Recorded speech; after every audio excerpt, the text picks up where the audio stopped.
I almost dropped my coffee when I opened the door that morning. Bright red paint. Sloppy. Sticky. Dripping down like blood. Was smeared across my entire driveway. It wasn't an accident. No way. The brush strokes screamed revenge. And standing at the corner, arms crossed like she had just painted the Mona Lisa, was Karen, the self-proclaimed queen of our homeowners association. "Good morning, neighbor," she chirped, smug grin on her face. My jaw clenched. Was this woman insane? I didn't even get a chance to ask before she tossed her empty paint can into her trash bin and strutted off like she'd just won a war. Thunk. The metal lid clanged, echoing in my chest. Oh, my God. My driveway wasn't just painted. It looked destroyed. Stains had already seeped into the concrete. My boots squelched against the tacky mess as I stepped forward. Heart racing. "What the hell, Karen?" I shouted after her. She didn't even turn. Just flipped her hand dismissively like I was a fly buzzing around her wine glass. That was it. Something inside me snapped. You ever feel that moment where humiliation mixes with rage? Like acid crawling up your throat? Yeah. That. My driveway was ruined. My morning shattered, and this homeowners association nightmare of a woman thought she'd get away with it. But she had no idea. I wasn't about to roll over. The backstory. Simple. Karen had been on me for months. She hated my truck parked out front. Hated the garden tools leaned against my garage. Hated the sound of my kids laughing too loud when they played basketball. Property values. She'd say. Lips curled like she'd bitten into a lemon. Last week, she'd marched up my porch with her homeowners association rulebook clutched to her chest, waving fines in my face for supposed unsightly stains on the driveway. Stains. From rainwater and a little dirt after a storm. Nothing serious. But in her twisted logic, I was dragging down the neighborhood. So what did she do? She created the problem herself. She vandalized my home. I stood there, fists shaking, neighbors starting to peek through curtains. And that's when I heard it. Her laugh. Low, sharp, cutting across the cul-de-sac like a knife. Better call the inspector now. The audacity. My first instinct. Grab a hose. Wash it off. But the paint clung stubbornly, sinking deeper with every spray. The driveway looked like a crime scene. I exhaled hard, gripping the hose until my knuckles turned white. Fine. If Karen wanted war, she'd get war. I called the HOA's property inspector myself. Yeah. Bold move. I knew she expected me to panic, to hide, to beg. But instead, I scheduled an official inspection. Let them come see exactly what happened. 2 days later, a white SUV rolled up. Out stepped Mr. Daniels, clipboard in hand. Tie too tight for the summer heat. Karen rushed out of her house before he even rang my bell, heels clicking on the pavement. Finally, she exclaimed, voice dripping with fake concern. See. Look at his driveway.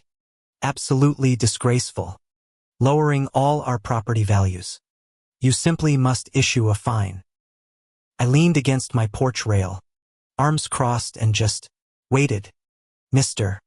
Daniels frowned at the red stains, jotting notes.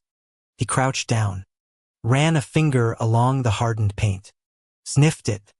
His brow furrowed. This isn't rust. This isn't oil. He glanced at me. Sir, do you know what this is? I lifted a brow. Maybe you should ask the woman who was holding a dripping paintbrush 2 mornings ago. Karen's head whipped around. Excuse me. Oh, don't act shocked, I said, my voice steady, calm, almost sweet. Half the neighborhood saw you. You didn't even hide. Tossed the paint can in your own trash like a trophy. Mr. Daniels froze. His eyes narrowed. Ms. Hargrove, is that true? Karen stammered. Well. This is ridiculous. I was trying to highlight the stains. A demonstration. That's all. A bitter laugh slipped from my chest. A demonstration, with a gallon of fire engine red paint. The neighbors had come out now, whispering, snapping photos, recording videos. The sound of phones clicking, murmurs rising, felt like a courtroom. And then, here came the twist. Mr. Daniels didn't just frown at Karen. He opened the rulebook she worshipped so much. Deliberate property damage against another resident carries penalties of up to $5,000. Her face drained, white as the paint can lid she tossed. But karma wasn't done yet. Turns out, the inspectors weren't just from the homeowners association. Because of the damage and multiple neighbor complaints, the county code enforcement team had been looped in too. They showed up later that week. Clipboards bigger, authority heavier. Karen tried her usual tricks. Tears, excuses. But I'm the homeowners association president. But the officers weren't buying it. They documented everything. The paint splatter leading from her yard to mine. The matching paint cans in her recycling bin. The eyewitness statements. By the end of the day, she wasn't just slapped with homeowners association fines. She was facing county property damage citations worth thousands. And the sound. I'll never forget it. The slap of those papers hitting her manicured hand. She gasped like someone had punched the air out of her. You can't do this to me. She stuttered. But they already had. Of course. Karen didn't go quietly. Oh no. She stormed across my yard one evening, jabbing a finger in my chest. You think you've won? She screeched, voice shrill enough to send a dog barking down the street. I'll make sure you regret this. I'll find something else.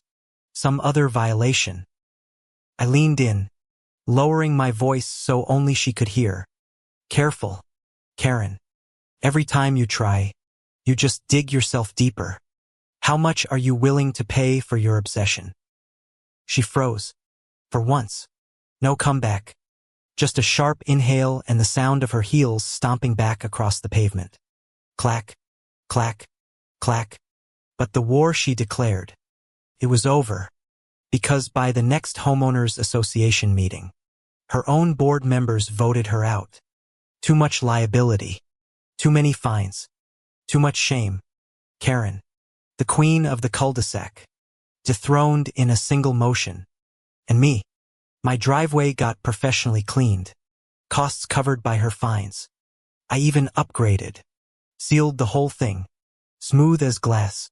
Every time I walk across it now, I hear the echo of that gavel at the meeting when they removed her. Bang. Justice. Clear and final. Still, late at night, sometimes I replay it all.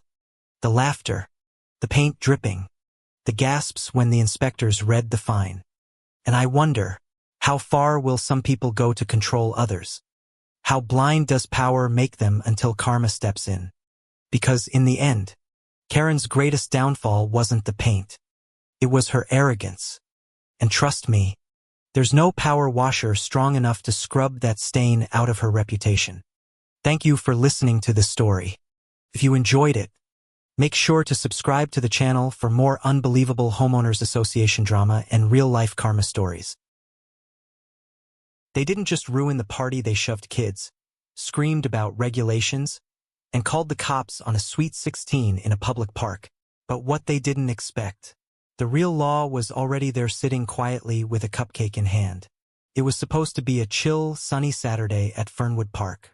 You know, one of those golden afternoons where everything feels like it might just be okay for a while. Bree, my niece, had been planning her Sweet 16 for months. Pink balloons tied to trees, a rented speaker bumping clean versions of top hits, a few fold-out tables of cupcakes and soda cans. No alcohol, no mess, no reason for anyone to complain. Except, enter the Karen sisters. We saw them stomping across the grass like twin thunderclouds in floral capri pants. I kid you not, even the birds flew off. The taller one, the one with the leopard print visor and oversized sunglasses, shouted before she was even in range. Who authorized this? You ever get that icy feeling in your gut? That sense that something's about to go real wrong. Real fast? Yeah, I got that the second she pointed at the speaker like it had personally insulted her. We live right across the street and this is unacceptable, the other one barked. Shorter, stockier, with a voice like she'd swallowed a blender on high speed. You are destroying the tranquility of this neighborhood. I tried to stay calm. Ma'am, this is a public park. We have a permit. That was my first mistake. Reasoning with a Karen? That's like tossing water on a grease fire. Permit? The taller one sneered. Oh, honey, I was on the HOA board for 7 years. I know exactly how this works. No one gets a permit without our input. My eye twitched. Again, this isn't private property. This park belongs to the city. But by then they were already marching toward the teens. One of them grabbed a paper plate out of a kid's hand and threw it on the ground. Littering. That's a citation. My niece Bree was frozen, holding a balloon string, mouth slightly open. Her best friend Jules, bless her brave little soul, stepped forward and said, Hey lady, we're literally just having cake. Back off. Boom. That did it. The shorter Karen shoved actually pushed a 17-year-old girl in broad daylight. Couldn't believe my eyes. Oh, nope, I muttered and yanked out my phone. That's when a twist of fate that still makes me smirk kicked in. Because guess who else was there? Blending into the crowd like just another parent? My brother, Officer Darnell Hayes. Now, Darnell was in plain clothes. He looked like any other middle-aged dad, hoodie and all. But as soon as he saw Jules get shoved, he rose from his fold-up chair with the grace of a lion stretching before the pounce. All right, that's assault, he said calmly. The Karen sisters both froze. I swear I could hear a squirrel blink somewhere. The taller one whipped around. Excuse me. Darnell flipped open his badge wallet so smoothly, it was like a movie scene. You're excused. Now put your hands where I can see them. Their faces. Their faces. I wish I could have bottled the expression pure panic mixed with entitlement denial. They started shouting over each other. I didn't touch her. She was threatening us. They were playing gang music. My blood pressure is skyrocketing. The park is supposed to be quiet. Meanwhile, Bree, still holding her balloon, whispered, Is this really happening? Oh, it's happening, I whispered back, biting into a cupcake. And it's being filmed from 3 angles. Because, oh yes, teens were already live streaming. Karen gets cuffed at Sweet 16 was trending before Darnell even finished reading them their rights. But then came the next twist and it was delicious. As Darnell tried to detain the shorter one, she lunged at him. Not fast, mind you, more like a waddle lunge. But she went for his phone, yelling, You can't film me without consent. And that was it. He calmly turned her around and clipped the cuffs on with a click that echoed like thunder. The taller one tried to run and tripped over a cooler, landing in a puddle of Sprite. Gasps, giggles. Someone dropped a cupcake. The crowd didn't jeer. No one was cruel. We were just stunned. This wasn't about loud music or kids being disrespectful. This was about control. About 2 women who thought the world was their private suburb. As they sat on the bench handcuffed, damp, and fuming, the taller Karen hissed, I'll sue. I know people. Darnell smiled. So do I.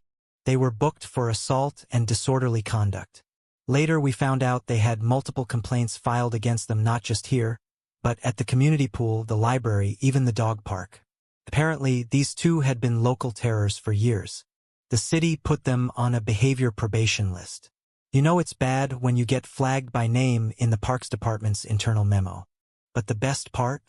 A week later, Bree got a handwritten apology from the city's Parks and Rec office and a voucher to rent the same park again for free. She framed the letter. Jules painted Free Jules on a t-shirt with a cartoon Karen being dragged away. And as for me, I still think about that click of the cuffs sometimes when the neighborhood gets too quiet. Justice has a sound, folks. And sometimes, it's metal. 2 days after the incident, a curious thing happened. An email landed in my inbox, subject line in all caps, Cease and desist or face lawsuit. Guess who? Yep, Karen 1 had tracked me down through a mutual neighbor and sent me a shaky PDF filled with typos, threats, and something she called a formal lawsuit intention notice. I burst out laughing. Even Bree peeked at the screen and snorted. Did she seriously spell defamation as deflamation? The letter accused me of slander, media endangerment, and wait for it, emotional sabotage. Let that sink in. Meanwhile, her sister had doubled down, posting a poorly edited rant video on Facebook titled, My Side of the Park Attack, where she claimed the teens had lured them into a setup ambush with trap cupcakes and weaponized pop music. She ended the video with, My husband knows a lawyer. Well, turns out the only thing her husband knew was how to quietly distance himself. Within a week, he filed for separation. The internet noticed that update too. As for their so-called lawsuit, Darnell passed it along to a city attorney friend who actually burst into laughter mid-phone call. He said, Tell your niece she's got more legal standing with her lemonade stand than they do with this thing. In the weeks that followed, Bree's story spread far beyond our little suburb. A local news station picked it up. Then it hit TikTok. Then Reddit. There were memes, fan art. Someone even animated the moment Karen slipped on the cooler. We were internet famous, which, surprisingly, helped Bree launch her own mini baking business. She called it Cuffed Cupcakes. Every treat comes with a pink candy handcuff on top. And the Karens? They eventually moved to a gated community across town, where, according to whispers on the HOA forums, they're already banned from the clubhouse after an incident involving a pickleball tournament and a chihuahua. So yeah, maybe karma doesn't wear a badge. But sometimes, she shows up to a sweet 16 in the form of a plainclothes cop and walks two entitled sisters straight into the back of a cruiser.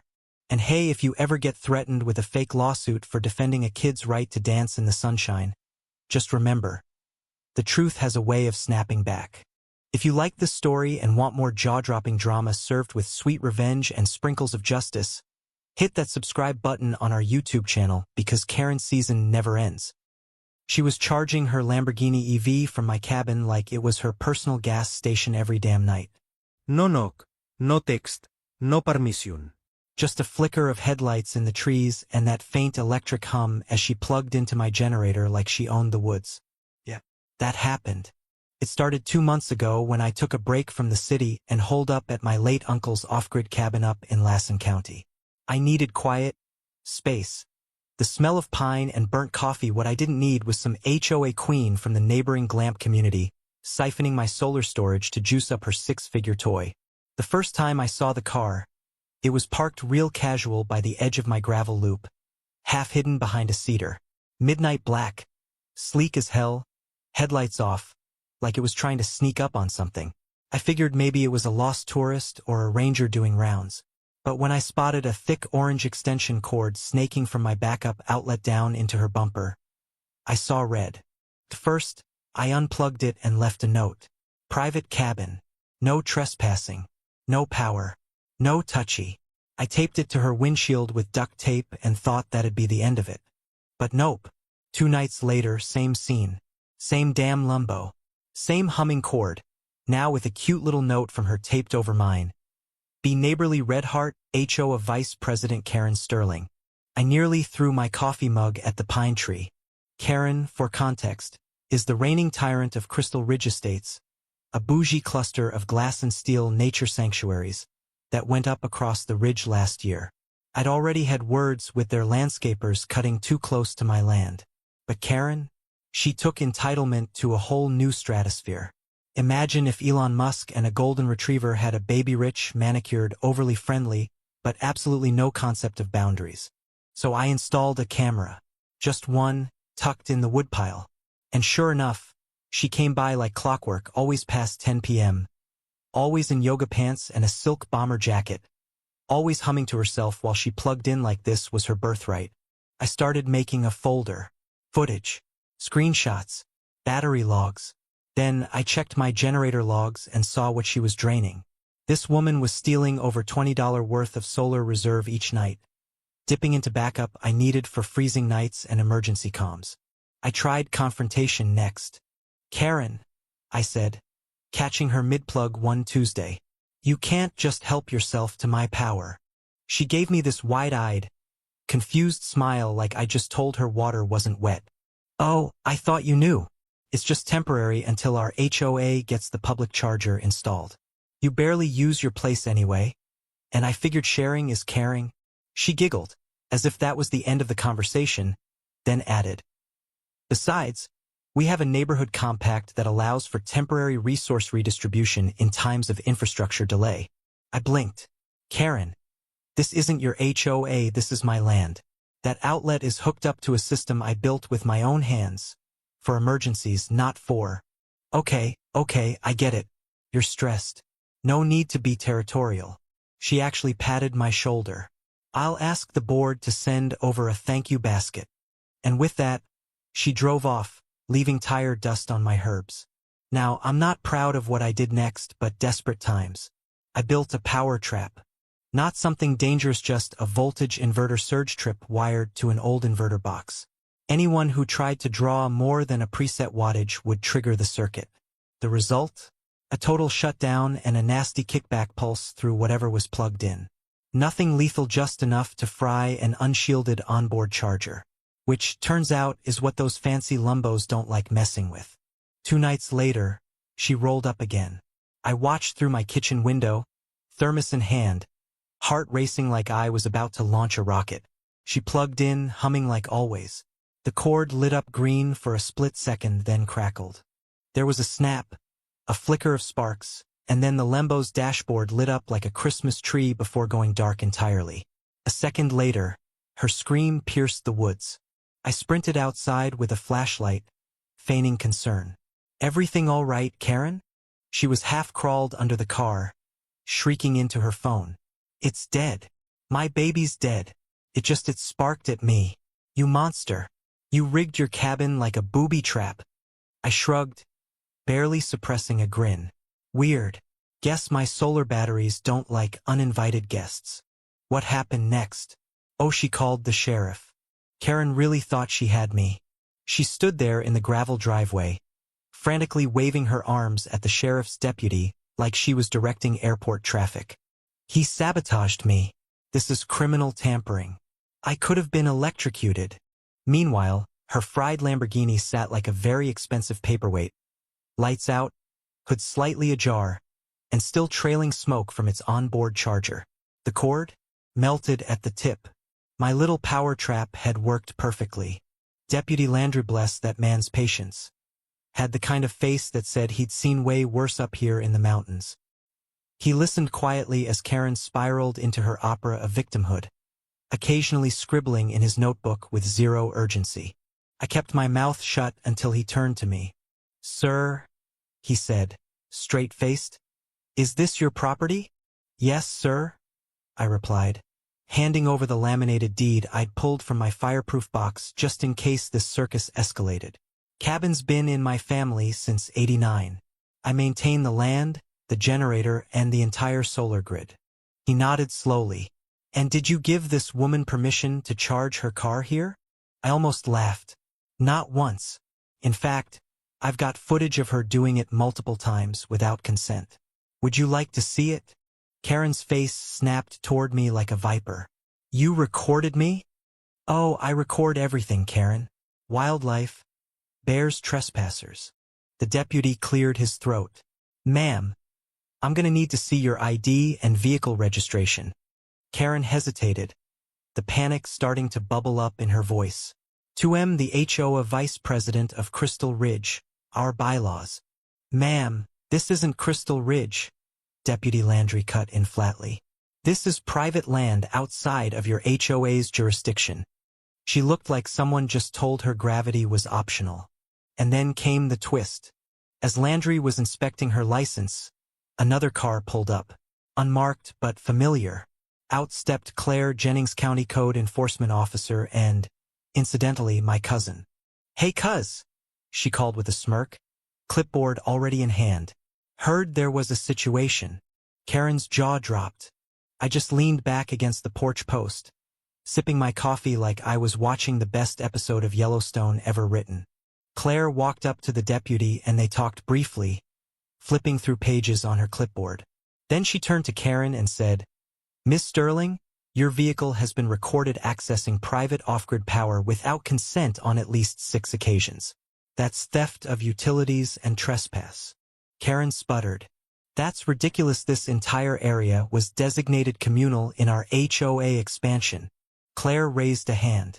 Incorrect. This land was specifically excluded from the Crystal Ridge annexation after environmental review. It's zoned independent rural residential. You have 0 legal standing here. Cue another Karen meltdown. I could almost hear her brain short-circuiting, trying to compute how her title, her neighborhood status, her wealth, none of it mattered here. Out in the woods, your name tag doesn't mean squat. Are you going to arrest him? She yelled. He rigged a device to damage my car. Landry rubbed his temple. No, ma'am. What he did was legal. In fact, that setup's a standard voltage overload failsafe. You'd know that if you weren't stealing power. Claire looked at me. You want to press charges? Or you want to handle this another way? I looked over at Karen, red-faced, trembling, standing next to a 6-figure pile of silent metal. The queen bee of Crystal Ridge, finally realizing she was out of honey. Nah, I said slowly. I've got a better idea. And oh, I did. But that'll come in part 3 when the real fallout starts. And Karen finds out I'm not just a guy with solar panels, I also happen to sit on the county land board that controls utility permits. Justice is sweet, but revenge? That's solar-powered. Comment below, should I have pressed charges right there?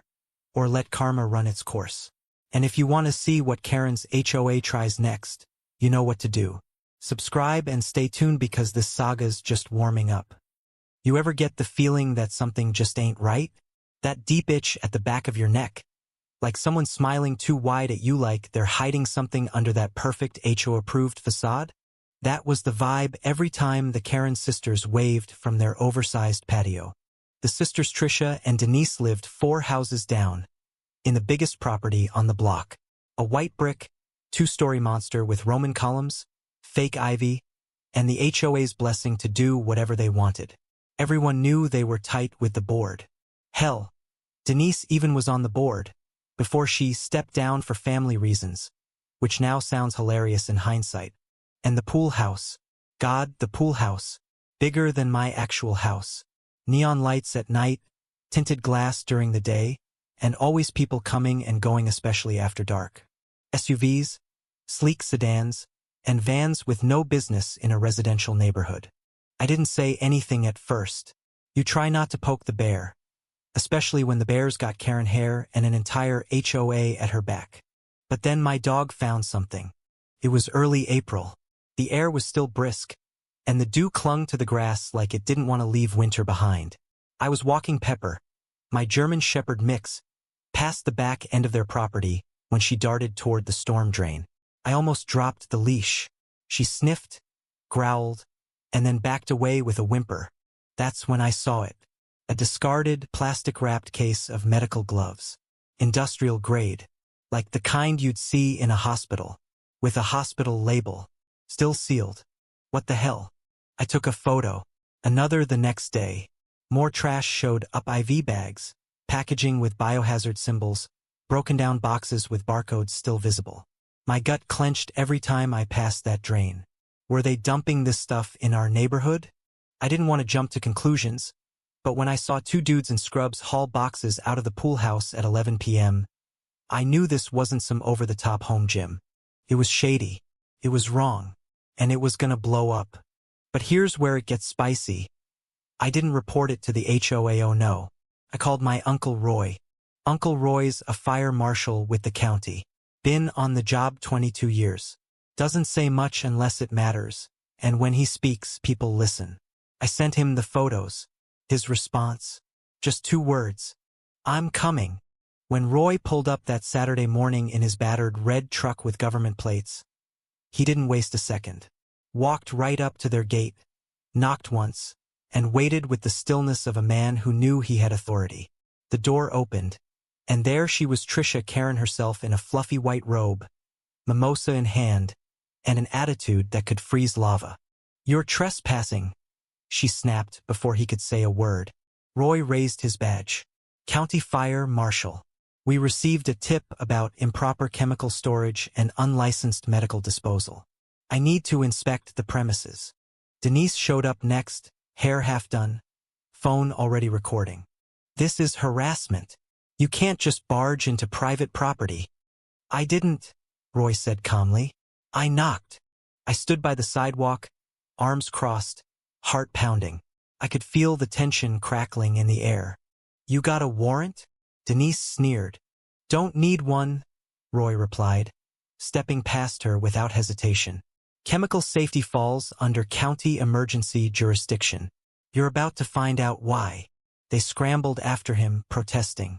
But he was already headed toward the pool house. I followed at a distance, not even pretending I wasn't watching. He opened the side door and, "Oh my God," I muttered. Stacked floor to ceiling. Boxes of masks, surgical gowns, syringes, pill bottles labeled in foreign languages, and coolers the kind used for organ transport plugged into a backup generator. There were even bins of expired medical gear labeled with fake stickers. What is this? Denise stammered. We're just donating supplies to underfunded clinics. Roy turned to her slowly. By trafficking unregistered, possibly counterfeit medical equipment. From your residential property? Without permits? And illegally? Boom. Silence. You could hear a pin drop if it weren't for the soft hum of that backup generator buzzing like an anxious lie. Suddenly, Tricia shouted, "You can't prove anything. Those boxes aren't even ours. Our cousin runs a charity and stores them here." "Great," Roy said, pulling out his phone. He can explain that when federal health authorities arrive, this qualifies as a public safety threat. And then just like the radioed it in. 15 minutes later, a black SUV rolled up, then another, then a marked fire department vehicle. By the end of the hour, their entire yard was crawling with gloves, masks, and gloves on people wearing gloves. Hazmat suits, evidence bags, camera flashes. It was like CSI met Breaking Bad at a suburban cocktail brunch. Denise tried to lie. Tricia screamed about neighborhood witch hunts. But nobody listened. And the twist? Turns out the charity they were talking about was already under federal investigation for selling repackaged expired goods to overseas buyers. Roy hadn't told me that part. He just gave me a nod like he knew it had come to this. The Karen sisters were arrested on the spot. Fraud, public endangerment, illegal dumping, tax evasion. It was juicy. The HOA, of course, tried to play dumb, but Denise's old email, some of which leaked online, showed she'd used HOA funds for property renovations, which, surprise, went toward installing those backup generators. The entire HOA board was suspended. The president resigned. New elections were held. And for the first time in years, the neighborhood felt like it could finally breathe. But here's the cherry on top. 2 weeks later, while walking Pepper past the now empty house, I saw movers clearing out the last of the Karen sisters' belongings. One of them found a box behind the garage, opened it. Inside, a fake DEA badge, laminated but crooked, like someone had printed it off the internet. I let out a short laugh, shaking my head. Of course they had one. You can't fake your way through life forever. The aftermath? Oh, it was a spectacle. The neighborhood was buzzing not with gossip this time, but with relief. The Karen sisters' mansion stood silent, its pool house stripped bare like the shell of some long-dead beast. Rumors flew faster than wildfire. The HOA meetings became something people actually wanted to attend. And the sisters? Well, the fallout hit harder than anyone imagined. The fake med supply ring was just the tip of the iceberg. Turns out, they'd been skimming off donations, laundering money through fake charities, and worst of all, putting people's lives at risk by peddling expired and unsafe medical gear. Lives at risk. Can you believe it? And all hidden behind their perfect little white picket fences.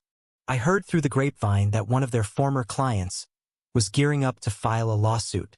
Medical malpractice, fraud, you name it. And knowing how shady they were, that lawsuit might just open the floodgates to a whole tsunami of legal troubles. Karma has a cruel way of finding its mark, doesn't it? Every time I passed their empty house, I'd sigh, the tension slowly leaving my chest. It felt like justice had been served on a silver platter, and the neighborhood was finally safe from their entitled nonsense. But, man, it wasn't just about the law.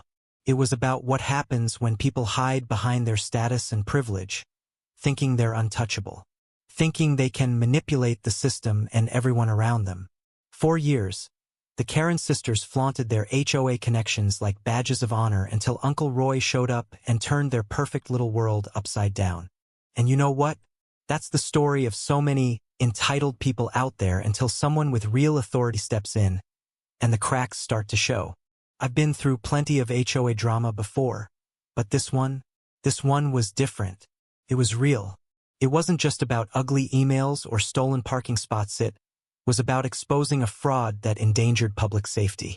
Sometimes, all it takes is a little courage and maybe a badass fire marshal Uncleto bring the truth to light. So what's the moral here? Maybe it's this: don't assume that people who smile the widest are the ones you can trust. And never underestimate the power of doing the right thing, even when it's uncomfortable. Because karma is not just some abstract idea, it's real, and it's coming for everyone who tries to play dirty. Now, I'm curious, have you ever witnessed someone in your neighborhood or community get called out for shady behavior? What did you do? Did it change anything? Drop your story below, I want to hear it. And hey, if you liked hearing about how justice caught up with the Karen sisters, don't forget to hit that subscribe button on my YouTube channel. We dig into wild HOA stories, entitled neighbors, and all the juicy drama that unfolds when people think they're above the law. You won't want to miss what's coming next, especially when lawsuits, secrets, and backfires are part of the game. Thanks for listening, and remember, sometimes the best way to fight back is just to let the truth burn brighter than any fake smile.